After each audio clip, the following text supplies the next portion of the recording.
केंद्र शासनाने जुने सर्व कामगार कायदे पुनर्रचित करून 4 नवीन कामगार संहिता अंमलात आणल्या आहेत। राज्यातील कामगारांचे हित जोपासण्याकरता या कामगार संहितांची राज्यात प्रभावीपणे अंमलबजावणी करण्यात येईल। राज्याच्या संतुलित, सर्वांगीण व गतिमान विकासासाठी आकांक्षित जिल्हा व आकांक्षित तालुका कार्यक्रमाचा राज्य योजनेअंतर्गत विस्तार करण्यात येत आहे। सध्याच्या गडचिरोली, नंदुरबार, धाराशिव व वाशिम या आकांक्षित जिल्ह्यांसोबत हिंगोली, जालना, पालघर, बीड व धुळे आणि परभणी या 6 नवीन आकांक्षित जिल्ह्यांचा समावेश करण्यात येईल। या 10 जिल्ह्यातील 77 तालुके तसेच उर्वरित जिल्ह्यातील 100 आकांक्षित तालुक्यांचा गतिमान विकास करण्यात येणार आहे।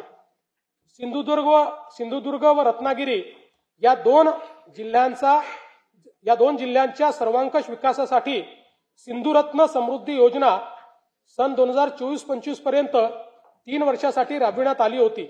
पुढील 3 वर्षाकरता सिंधुरत्न समृद्ध योजना 2.0 प्रस्तावित करण्यात येत आहे। कोकण विभागातील साकव बांधणी व दुरुस्तीसाठी विशेष कार्यक्रम हाती घेण्यात येईल।